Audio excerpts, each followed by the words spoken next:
LN Hoshing Junior College Zamkhed. Our blog http://lnhvzamkhed.blogspot.com. Subject: Bookkeeping and Accountancy. Our guidance Principal Sri Hoshing S.B. Sir and Vice Principal Sri Zare P.P. Sir.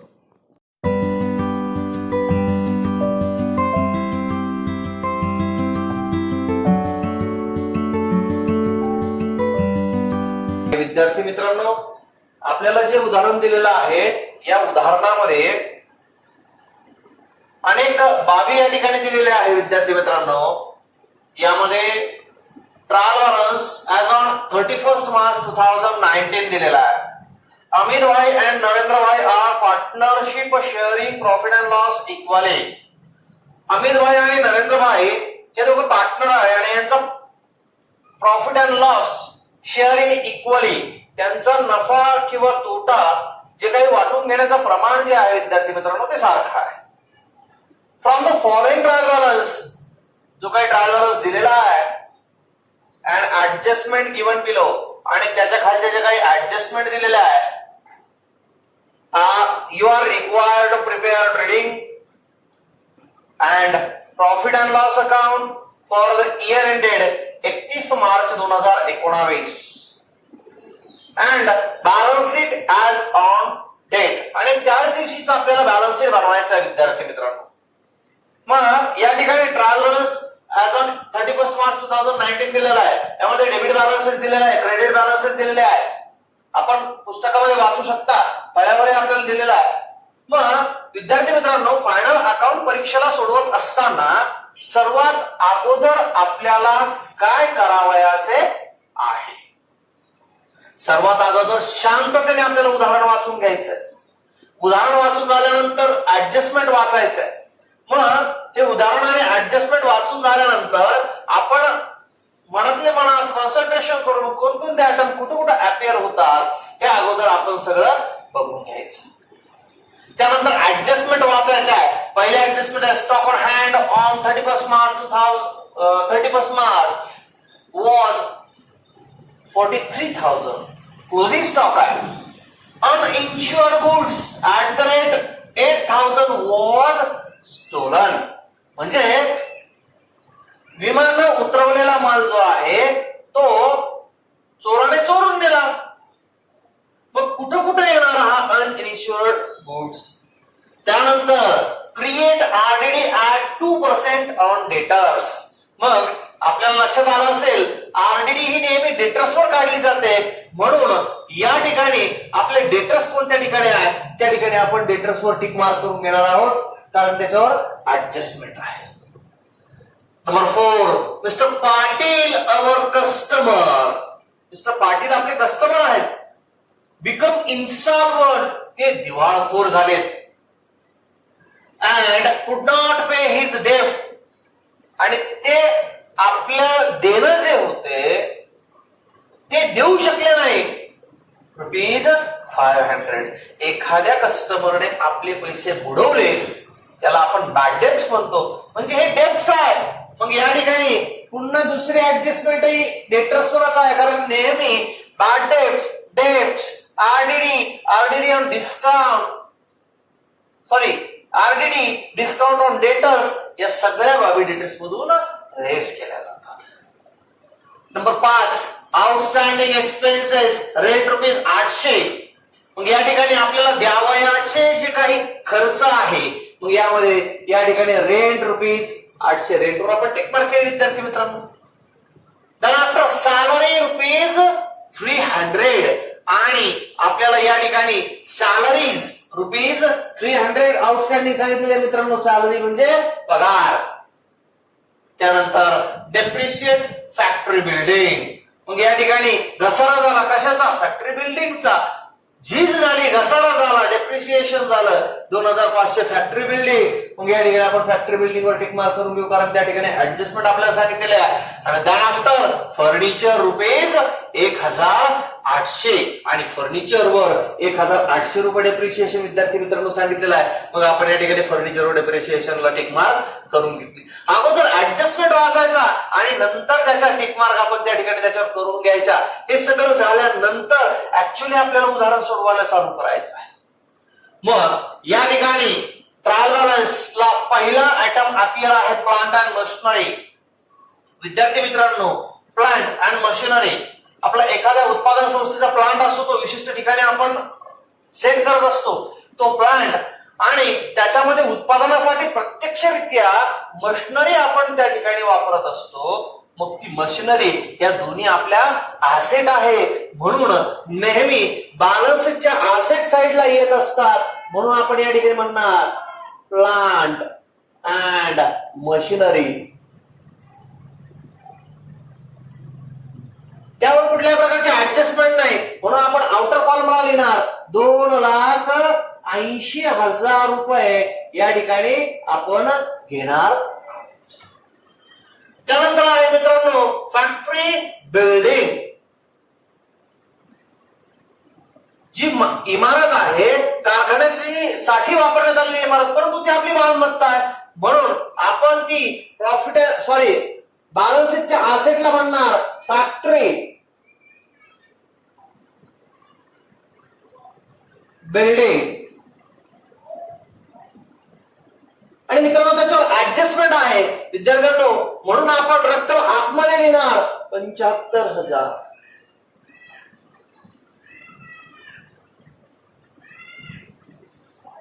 Factory building 75,000 रुपयाची आपली factory building आहे आणि त्याच्यावर adjustment सांगितलेलं आहे विद्यार्थी मित्रांनो. Depreciate factory building 2,500. लगेच सोडून द्यायची ऍडजस्टमेंट. दोन प्रकारे आपल्याला करता येते. अगोदर इनर कॉलमला आपण रक्कम लिहून नंतर ऍडजस्टमेंट सोडू शकतो किंवा रनिंग मध्ये ऍडजस्टमेंट सोडू शकतो. मग या ठिकाणी आपण म्हणणार लेस डेप्रिसिएशन. मग डेप्रिसिएशन आपल्याला सांगितलं विद्यार्थी मित्रांनो 2,500 रुपये. मित्रांनो लक्षात घ्यायचं की नेहमी डेप्रिसिएशन हे वजा केलं जातं. डेप्रिसिएशन हे नेहमी वजा केलं जातं, म्हणून या ठिकाणी आपण फॅक्टरी बिल्डिंग मधून डेप्रिसिएशन लेस केलं. 75,000 मधून 2,500 रुपये लेस केले, बाहेर राहिले 72,500. लेस केलेलं डेप्रिसिएशन आपला तोटा आहे, म्हणून नेहमी सगळ्या प्रकारचे तोटे हे प्रॉफिट अँड लॉस अकाउंटच्या डेबिटला येत असतात. म्हणून या ठिकाणी आपण म्हणणार टू डेप्रिसिएशन. पहिला डेप्रिसिएशन आहे आपण घेतलेलं फॅक्टरी बिल्डिंग.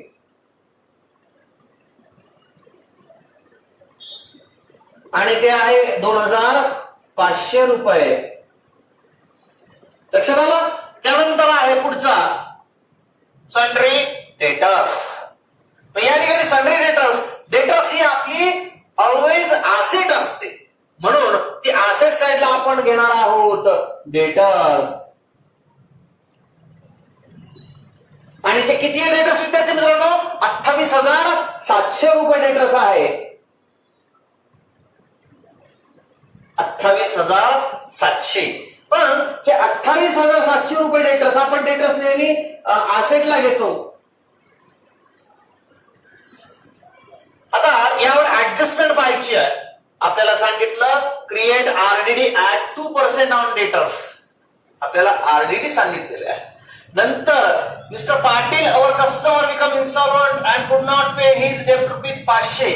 पाटील हे इन्सॉल्वंट झाले, आपली त्या ठिकाणी 500 रुपये बुडावले किंवा बुडाले, रिकव्हर होऊ शकले नाही आपल्याला आपले पैसे त्यांच्याकडून. मग या ठिकाणी नेहमी लक्षात घ्यायचं विद्यार्थी मित्रांनो की अगोदर डेटर्स मधून हे नेहमी बॅड डेट्स वजा करायचे असतात. मग आपण या ठिकाणी म्हणणार लेस बॅड डेट्स. आणि या ठिकाणी वजा झाले 500 रुपये बॅड डेट्स वजा झाले. मग 28,700 रुपयामधून 500 रुपये वजा झाले. राहिले खाली 28,200. लक्षात विद्यार्थी मित्रांनो.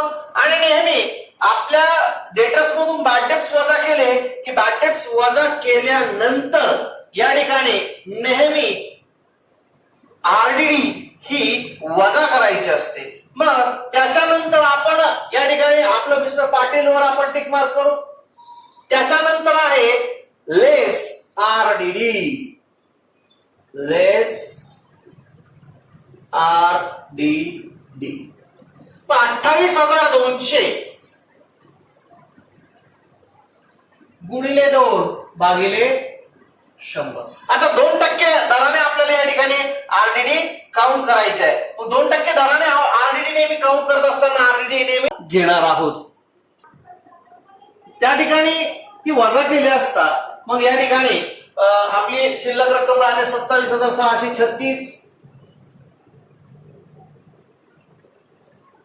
सॉरी, हे आउटरला घ्यायची 27,636 रुपये. 27,636 रुपये आपण आउटरला घेतली. त्यानंतर वजा केलेली आरडीडी नेहमी प्रॉफिट अँड लॉस अकाउंटच्या डेबिटला म्हणणार आपण टू आरडीडी. येणार 564 रुपये. त्याच्यानंतर आपण अगोदर बॅड डेट्स वजा केले म्हणून या ठिकाणी आपण म्हणणार टू बॅड डेट्स.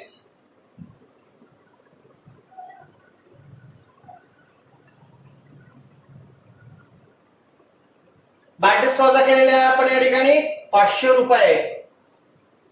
लक्षात विद्यार्थी मित्रांनो, नेहमी डेटर्सवर अगोदर बॅड डेट्स वजा करायचे, नंतर आरडीडी वजा करायची. बॅड डेट्स आपला तोटा आहे, आरडीडी आपला तोटा आहे म्हणून प्रॉफिट अँड लॉस अकाउंटच्या डेबिटला घ्यायची, कारण तो आपला तोटा आहे. सगळ्या प्रकारचे खर्च तोटे हे प्रॉफिट अँड लॉस अकाउंटच्या डेबिटला येत असतात. सगळ्या प्रकारचे फायदे आणि उत्पन्नात होणारी वाढ ही प्रॉफिट अँड लॉस अकाउंटच्या क्रेडिटला येत असते. मग या ठिकाणी आपण डेटर्स मधून बॅड डेट्स वजा केले 500. या ठिकाणी दुसरा इफेक्ट प्रॉफिट अँड लॉस अकाउंटच्या डेबिटला घेतला. या ठिकाणी आपण आरडीडी वजा केली 564 रुपये. आपण या ठिकाणी 564 रुपये प्रॉफिट अँड लॉस अकाउंटच्या डेबिटला घेतले. चला पुढचा आयटम बघूया आपण. या ठिकाणी सांगितलेलं आहे पुढचा परचेसेस 85,500 रुपये. नेहमी परचेसेस हे ट्रेडिंग अकाउंटच्या डेबिटला येत असतात. मग या ठिकाणी आपण म्हणणार टू परचेसेस.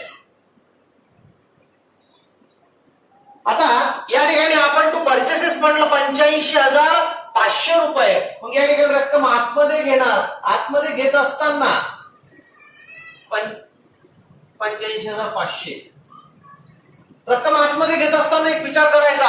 ट्रायल बॅलन्सच्या क्रेडिट साइडला पुढे परचेस, परचेस रिटर्न किंवा सॉरी परचेस रिटर्न, रिटर्न्स किंवा रिटर्न आउटवर्ड एखादा आयटम आहेत का हे ट्रायल बॅलन्सच्या क्रेडिट साइडला. मग या ठिकाणी ट्रायल बॅलन्सच्या क्रेडिट साइडला परचेस रिटर्न आहे. परचेस रिटर्न म्हणजे काय की आपण एखादी वस्तू खरेदी केली, खरेदी केलेली वस्तू बाय डिफेक्ट असते, काही त्याच्यामध्ये प्रॉब्लेम असतो, वस्तू खराब असते, जास्तीची आलेली असते किंवा अन्य कारण त्याच्यासाठी असतात, म्हणून ती खरेदी केलेली वस्तू आपल्याला पुन्हा परत द्यायची असते. मग खरेदी केलेली वस्तू आपल्याला परत द्यायची. मग या ठिकाणी आपण खरेदी केली 85,500 ची, त्यापैकी आपल्याला वस्तू परत करायची 2,000 रुपयाची. म्हणून नेहमी परचेसेस मधून परचेस रिटर्न, रिटर्न किंवा रिटर्न आउटवर्ड हे लेस होत असतात. मग या ठिकाणी आपण म्हणणार लेस रिटर्न्स. आणि ते आहे या ठिकाणी 2,000. बघा या ठिकाणी 85,500 मधून 2,000 गेले, 83,500 रुपये या ठिकाणी शिल्लक राहिले. आता मित्रांनो तुम्ही म्हणताल की ही ऍडजस्टमेंट सारखीच आहे, परंतु लक्षात घ्यायची ही ऍडजस्टमेंट आणि त्या ऍडजस्टमेंट मध्ये ट्रायल बॅलन्सची ऍडजस्टमेंट ही हिडन ऍडजस्टमेंट असते आणि every trial balance hidden adjustment. मग एक्सेप्शन काही ऍडजस्टमेंट असतात, परंतु बऱ्याचशा अशा ऍडजस्टमेंट असतात ट्रायल बॅलन्सला की त्याचा एकाच ठिकाणी आपण ऍडलेस किंवा इफेक्ट करत असतो. मग या ठिकाणी 83,500 आपण परचेसेसचे घेतले. त्याच्यानंतर आहे बॅड डेट्स. बॅड डेट्स म्हणजे बुडीत कर्ज. विद्यार्थ्यांनो बुडीत कर्ज हा आपला तोटा असतो आणि नेहमी तोटे कुठे घ्यायचे असतात? प्रॉफिट अँड लॉस अकाउंटच्या डेबिट साइडला. मग या ठिकाणी आपण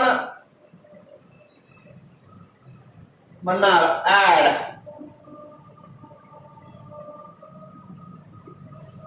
आता हे बॅड डेट्स किती आहे? 500. मग या ठिकाणी ऍड आपण बॅड डेट्स म्हणलो 500 आणि बाहेर येणार 1000 रुपये. आता लक्षात घ्या विद्यार्थी मित्रांनो की या ठिकाणी आपण जे आरडीडी वर सॉरी डेटर्स वर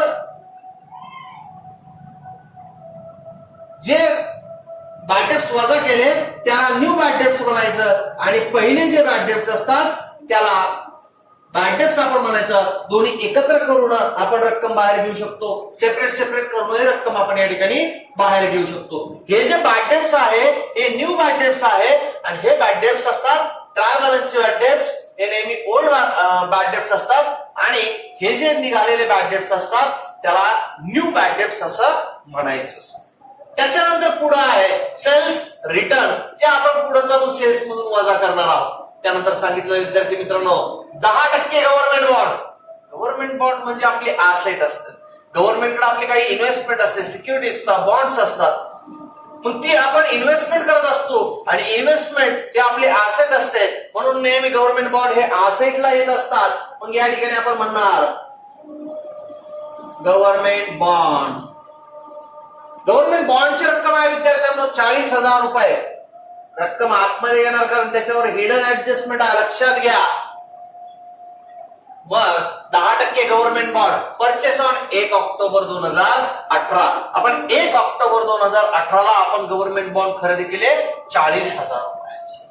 विद्यार्थ्यांनो आपलं आर्थिक वर्ष हे 1 एप्रिलला चालू होतं आणि 31 मार्चला संपतं. आपण या ठिकाणी गव्हर्नमेंट बॉन्ड खरेदी केले कधी? 1 ऑक्टोबर 2018 ला. मग या ठिकाणी आपण कंसात म्हणणार 1 ऑक्टोबर 2018. आपलं वर्ष चालू झालं विद्यार्थी मित्रांनो 1 एप्रिल 2018 ला आणि वर्ष संपलं आपलं विद्यार्थी मित्रांनो 31 मार्च 2019. त्याच्या मध्यंतरी आपण 1 ऑक्टोबरला खरेदी केली म्हणजे 6 महिन्यानंतर खरेदी केली. गव्हर्नमेंट बॉन्ड खरेदी करून झाले दिवस किती? ऑक्टोबर, नोव्हेंबर, डिसेंबर, जानेवारी, फेब्रुवारी आणि मार्च म्हणजे 6 महिने झाले. मग या ठिकाणी आपण 40,000 गुणिले 6 भागिले 12 बरोबर 2000.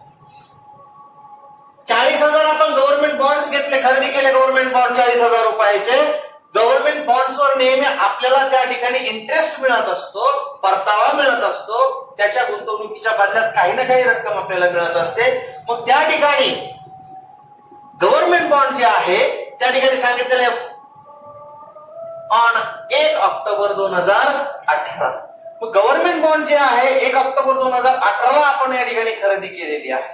मग ते 10% गव्हर्नमेंट बॉन्ड सांगितलेलं आहे. 10% गव्हर्नमेंट बॉन्ड म्हणजे काय की 10% दराने आपण गव्हर्नमेंट मध्ये इन्व्हेस्टमेंट केलेली आहे. 10% दराने सांगितले म्हणून आपण 10% दराने या ठिकाणी 2,000 रुपये काढले. 40,000 गुणिले 6 भागिले 12.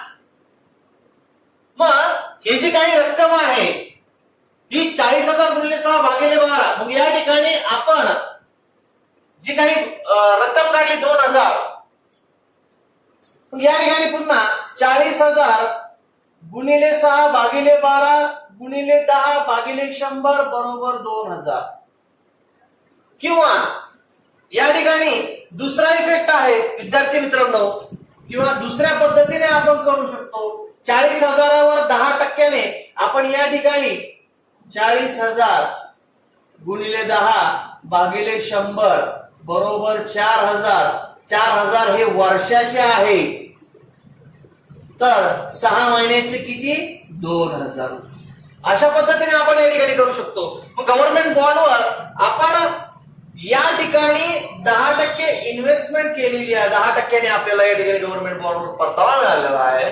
म्हणून या ठिकाणी आपण 2,000 रुपये मग ऍड इंटरेस्ट ऑन या ठिकाणी 2,000 रुपये म्हणणार, बाहेर घेणार 42,000 रुपये. Okay.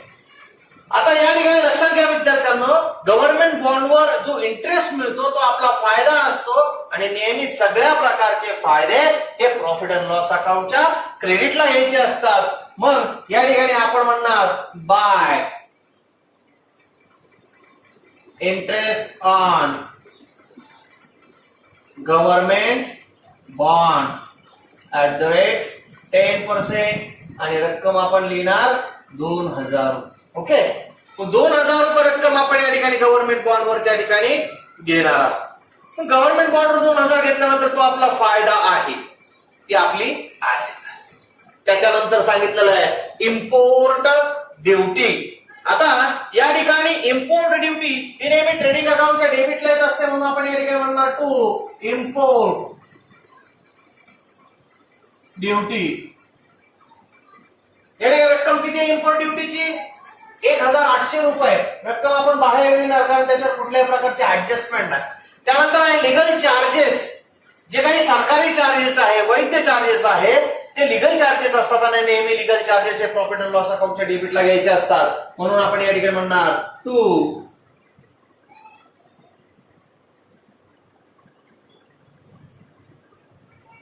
Legal charges. Legal charges किती विद्यार्थी मित्रांनो? 2000 रुपये. मग या ठिकाणी आपण 2000 रुपये लिगल चार्जेस या ठिकाणी घेणार आहोत. त्याच्यानंतर cash in hand 20,000. Cash in hand ही आपली ऑलवेज ऍसेट असते, म्हणून ऍसेटला आपण म्हणणार cash in hand. Cash in hand आपली ऍसेट आहे, म्हणून या ठिकाणी आपण म्हणणार 20,000 रुपये कॅश इन हँड. त्याच्यानंतर कॅश ॲट बँक. जसं कॅश इन हँड आपली ऍसेट आहे, तसेच कॅश इन हँड ही आपली ऍसेट आहे. Cash at bank. Cash at बँकची रक्कम किती सांगितलेली आहे? 70,000 रुपये सांगितलेले विद्यार्थ्यांनो. कॅश ॲट बँक आपल्या बँकेमध्ये 70,000 रुपये शिल्लक ही आपली ऍसेट आहे. त्याच्यानंतर सांगितले ऍडव्हर्टाइजमेंट फॉर 2 इयर्स. सगळ्यात महत्वाचं म्हणजे ऍडव्हर्टाइजमेंट ही प्रॉफिट अँड लॉस अकाउंटच्या डेबिटला येते, कारण तो आपला एक्सपेन्सेस आहे. मग आपण या ठिकाणी अगोदर म्हणणार टू ऍडव्हर्टाइजमेंट. मग या ठिकाणी किती सांगितले? For 2 years. आपण म्हणणार फॉर 2 इयर. कधीपासून दिलेले ऍडव्हर्टाइजमेंट आपण या ठिकाणी 1/1/2019 कंसात म्हणणार 1/1/19 म्हणजे 1 जानेवारी 2019 पासून. मग विद्यार्थी मित्रांनो लक्षात घ्या, आपल्याला ऍडव्हर्टाइजमेंट वरचा जो काही खर्च आहे तो आपल्याला द्यायचा आहे, पण त्या ठिकाणी किती वर्षाचा दिलेला आहे? आपण तो 2 वर्षाचा दिलेला आहे. मग ऍडव्हर्टाइजमेंटवर 2 वर्षाचा खर्च दिलेला आहे. किती दिलेला आहे तो खर्च? 10,000 रुपये. वास्तविकता आपल्याला कधीपासून खर्च सांगितलेला आहे? 1/1/2019 पासून जो खर्च आपण या ठिकाणी केलेला आहे. मग ऍडव्हर्टाइजमेंटवर जो खर्च असतो तो ऍडव्हर्टाइजमेंटवर मग आपण जो खर्च केलेला आहे हा 3 महिन्यासाठीच खर्च केलेला आहे.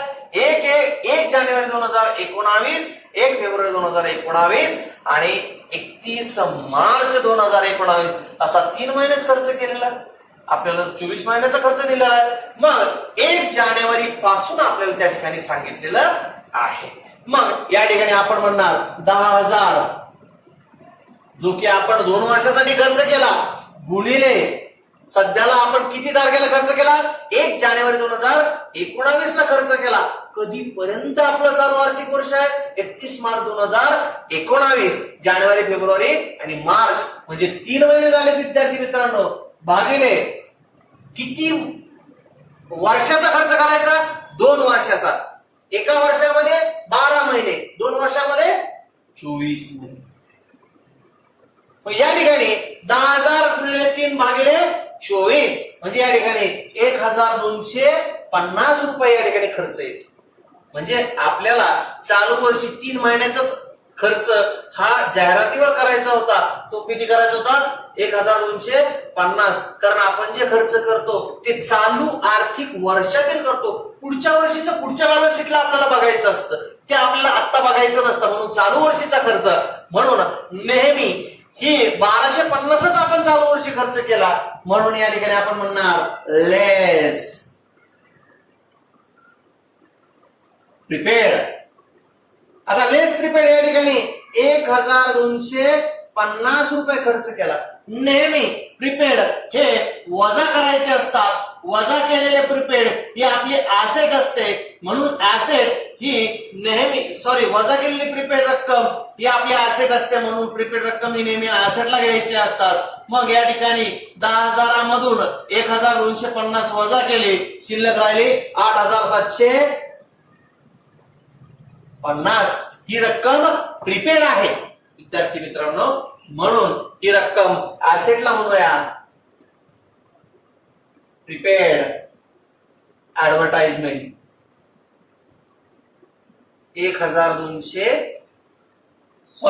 जेवढी प्रीपेड आहे तेवढी 8,750 रुपये.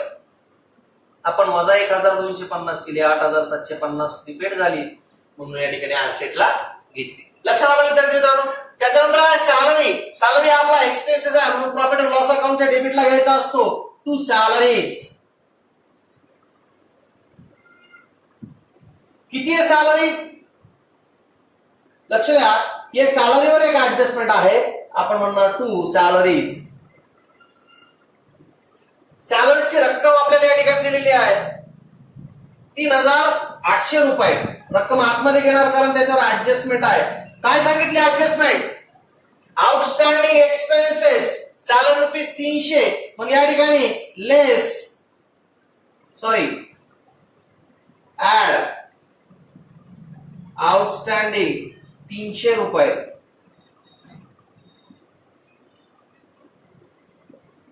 विद्यार्थी मित्रांनो, नेहमी एक गोष्ट लक्षात ठेवायची की सर्व प्रकारचे प्रीपेड एक्सपेन्सेस हे लेस होतात आणि लेस करून ऍसेटला येतात. सर्व प्रकारचे outstanding expenses, any outstanding expenses, कुठल्याही प्रकारचा outstanding payable expenses, outstanding expenses, due but not paid, हे सगळ्या प्रकारचे एक्सपेन्सेस हे ऍड करायचे असतात आणि ऍड केलेली रक्कम जाते म्हणून लायबिलिटीला घ्यायची. मग या ठिकाणी म्हणणार आउटस्टँडिंग सॅलरीज. आणि आउटस्टँडिंग सॅलरीज आहे या ठिकाणी 300 रुपये विद्यार्थ्यांनो, म्हणून आपण आउटस्टँडिंग सॅलरीज 300 रुपये घेणार आहोत. मग पहिला इफेक्ट सॅलरी मध्ये ऍड आणि दुसरा इफेक्ट बॅलन्स शीटच्या लायबिलिटीला, कारण आपलं ते देणं आहे. पुढे आहे रेंट 2,400. रेंट आपला एक्सपेन्सेस आहे, म्हणून या ठिकाणी आपण म्हणणार टू रेंट. विद्यार्थ्यांना रक्कम सांगितली 2,400 रुपये. रक्कम आपण आतमध्ये याच्यासाठी घेतोय की ती 2,400 रुपये रक्कम आपल्याला याच्यावर ऍडजस्टमेंट सांगितलेलं आहे. आउटस्टँडिंग एक्सपेन्सेस रेंट रुपीज 800 रुपये. आउटस्टँडिंग रेंट हे 800 रुपये आहे, म्हणून नेहमी आपण काय म्हणतो? ऍड आउटस्टँडिंग 800 रुपये 3,200 रुपये. मग या ठिकाणी 3,200 रुपये रक्कम झाली, ऍड केलेली रक्कम जाते, म्हणून या ठिकाणी आपण म्हणणार आउटस्टँडिंग रेंट 800. पुढे विद्यार्थी मित्रांनो ड्रॉइंग्स अमित भाई अँड नरेंद्र भाई. पण या ठिकाणी आपली रेंटची रक्कम जी आहे ती 1,500 रुपये आहे. रेंट 1,500 रुपये. ऍड आउटस्टँडिंग त्याच्यामध्ये आपण केलेली आहे आउटस्टँडिंग रेट 800 रुपये. 800 रुपये. मग या ठिकाणी 2,300 रुपये आउटरला रक्कम राहते. आउटस्टँडिंग रेट 800 रुपये या ठिकाणी बरोबर. पुढे सांगितलं आहे विद्यार्थी मित्रांनो ड्रॉइंग्स अमित भाई 2,400 रुपये आणि नरेंद्र भाई 3,200 रुपये. नेहमी विद्यार्थी मित्रांनो लक्षात घ्यायचं ड्रॉइंगची नेहमी कॅपिटल मधून लेस करायची असते. आपण कॅपिटल अकाउंट घेताना ते ड्रॉइंग्स आपण त्या ठिकाणी बघूया. त्याच्यानंतर सांगितलेलं आहे फर्निचर. फर्निचर आपले ऍसेट आहे, म्हणून या ठिकाणी आपण म्हणणार फर्निचर. फर्निचरची रक्कम आहे 1,95,800. रक्कम आपण आतमध्ये घेणार कारण त्याच्यावर ऍडजस्टमेंट आहे. काय ऍडजस्टमेंट सांगितलेली आहे फर्निचरवर? डेप्रिशिएट फर्निचर 1,800 रुपये. मग या ठिकाणी नेहमी डेप्रिशिएशन आपण लेस डेप्रिसिएशन 1800 रुपये. 1800 रुपये आपल्याला डेप्रिसिएशन लेस करायचं आहे. तर 1,95,800 मधून 1,800 वजा केले 1,94,000 रुपये शिल्लक राहिले. त्याच्यानंतर लेस केलेलं डेप्रिसिएशन हा आपला तोटा आहे, खर्च आहे. म्हणून प्रॉफिट अँड लॉस अकाउंटच्या डेबिटला आपण म्हणणार टू डेप्रिसिएशन कशावर घेतलं? फर्निचरवर. 1,800 रुपये.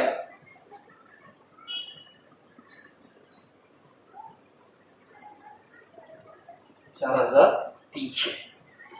त्यानंतर पुढे सांगितलं बिल्स रिसिवेबल. आपली ऍसेट आहे बिल्स रिसिवेबल 20,700. बिल्स रिसिवेबल 20,700 रुपये. त्याच्यानंतर प्रॉपर्टी 41,000.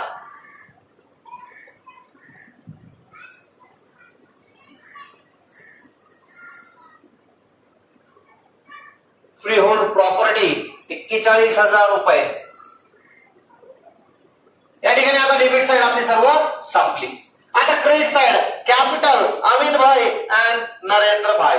मग या ठिकाणी आपण म्हणणार कॅपिटल अमित भाई.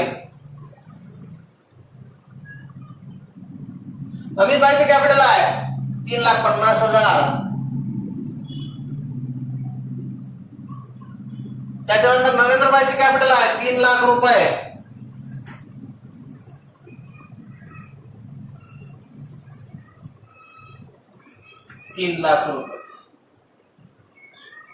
आता या ठिकाणी आपल्याला अगोदर ड्रॉइंग सांगितली होती ती लेस करायची.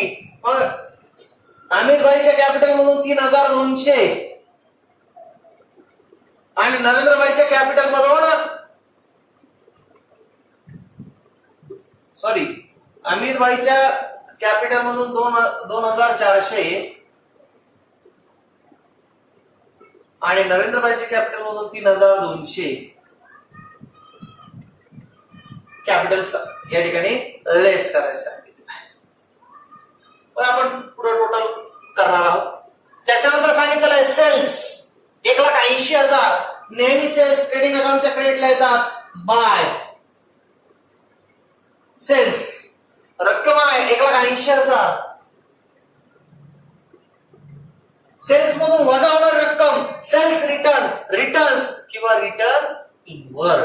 आपण विक्री केलेली रक्कम, विक्री केलेली वस्तू असते, ती वस्तू विक्री केल्यानंतर समोरच्या ग्राहकाला काही अडचण वाटली त्या वस्तूमध्ये, ती वस्तू जास्त घेतली, चुकीनं त्या वस्तू आपल्याकडून त्यांच्याकडे गेली, काही डिफॉल्ट असला तर तो ग्राहक आपल्याला ती वस्तू परत करत असतो. त्याला सेल्स रिटर्न म्हणायचे असतात. मग सेल्स विक्री केलेली रक्कम, विक्री केलेली वस्तू पुन्हा परत आपल्याकडे येते. म्हणून ऍक्च्युअल आपण 1,80,000ची विक्री केली, समोरच्या व्यक्तीनं या ठिकाणी आपल्याला रिटर्न्स केले. मग या ठिकाणी आपल्याला सेल्स रिटर्न या ठिकाणी सांगितलेलं आहे 2,200 रुपये. 2,200 ची वस्तू आपल्याला परत आली म्हणजे ती विक्री कमी झाली. म्हणून नेहमी लेस रिटर्न्स म्हणूया. मग या ठिकाणी रिटर्न्स आपल्या या ठिकाणी लेस झाले 2,200 रुपये. 2,200 रुपये. 1,80,000 मधून 2,200 वजा झाले 1,77,800. 1,77,800 रुपये. त्याच्यानंतर पुढे विद्यार्थी मित्रांनो बिल्स पेबल आपली लायबिलिटी आहे. मग या ठिकाणी आपण म्हणणार बिल्स पेबल किती आहे 8,500. त्यानंतर विद्यार्थी मित्रांनो डिस्काउंट आहे 1,200. क्रेडिट साइडला ट्रायल बॅलन्सच्या क्रेडिट साइडला डिस्काउंट आला, कमिशन आलं, आरडीडी आले, बॅड डेट्स आले, काही जरी आला तर तो आपला फायदा असतो. म्हणजे हे जे काही डिस्काउंट असतो हा रिसिवेबल असतो, रिसिव्ड असतो. म्हणून प्रॉफिट अँड लॉस अकाउंटच्या क्रेडिट साइडला आपण म्हणणार बाय डिस्काउंट. किती डिस्काउंट मिळाला आपल्याला 1,200 रुपये डिस्काउंट मिळाला. त्याच्यानंतर पुढे सांगितलेलं आहे क्रेडिटर्स आपली लायबिलिटी आहे 38,500. या ठिकाणी आपण म्हणणार 38,500. पुढे सांगितले आरडीडी ही रिकवर्ड आरडीडी आहे. मग या ठिकाणी आपण क्रेडिटची आरडीडी क्रेडिटलाही घेऊ शकतो किंवा ती आरडीडी डेबिट साइडलाही वजा करू शकतो. दोन्ही पद्धतीने आपल्याला या ठिकाणी घेता येते. कारण या ठिकाणी जर समजा आपण जी आरडीडी आहे,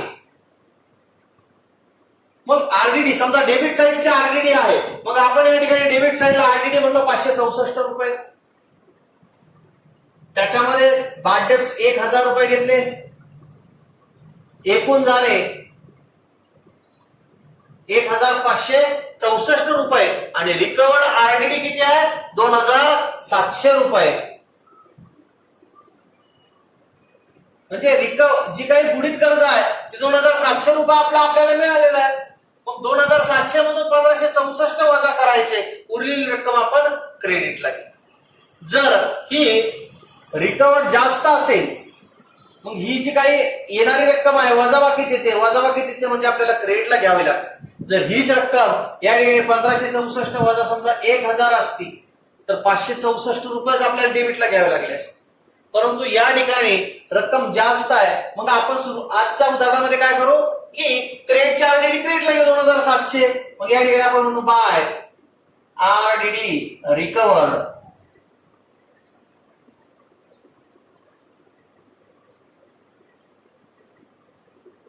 ₹2,700. त्यानंतर पुढे आहे बँक लोन सांगितले 15,000 आपली लायबिलिटी आहे. मग या ठिकाणी आपण म्हणणार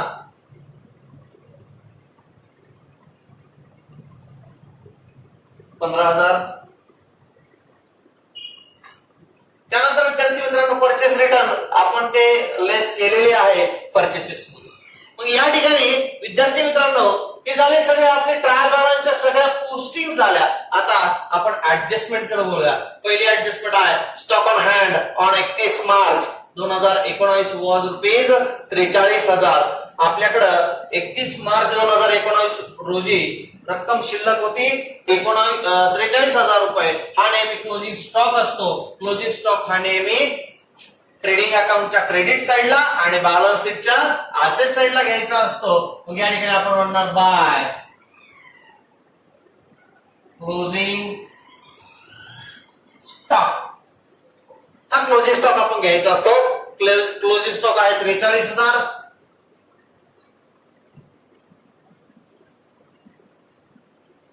त्याच्यानंतर बॅलन्स शीटच्या असेट साइडला क्लोजिंग स्टॉक 43,000. ही झाली पहिली ऍडजस्टमेंट. पुढे अनइन्शुअर्ड गुड्स ₹8,000 वॉज स्टोलन. विमानावर उतरवलेला माल हा चोराने चोरून नेला. Goods stolen by theft, goods burn by fire, goods accidentally damage. कुठल्याही प्रकारचं जरी असलं मालाचं नुकसान होतं म्हणून पहिला इफेक्ट येतो बाय गुड्स स्टोलन. किती रुपयाचा माल स्टोलन झाला 8,000 रुपयाचा माल या ठिकाणी स्टोलन झाला. पहिला इफेक्ट ट्रेडिंग अकाउंटच्या क्रेडिटला आपला माल चोरीला गेला. फायदा झाला का तोटा झाला? तोटा झाला. म्हणून प्रॉफिट अँड लॉस अकाउंटच्या डेबिटला टू स्टोलन बाय गुड्स 8,000 रुपये. त्यानंतर पुढे सांगितलेलं आहे क्रिएट आरडीडी झाले. मिस्टर पाटील कस्टमर आपले या ठिकाणी झाले. आउटस्टँडिंग एक्सपेन्सेस झाले. Depreciate factory building and furniture झाले. आता या ठिकाणी कुठल्या ऍडजस्टमेंट राहिली का नाही हे अगोदर चेक करून घ्यायचं आणि जर राहिलेलं नसेल तर या ठिकाणी आपल्याला उदाहरण टॅली करायचं आहे. टॅली करत असताना अगोदर आपल्याला या ठिकाणी ट्रेडिंग अकाउंटचा ग्रॉस प्रॉफिट काढायचा किंवा ग्रॉस लॉस काढायचा, त्याच्यानंतर नेट प्रॉफिट किंवा नेट लॉस काढायचा आणि त्याच्यानंतर उदाहरण आपल्याला या ठिकाणी विद्यार्थी मित्रांनो हे टॅली करायचं असतं.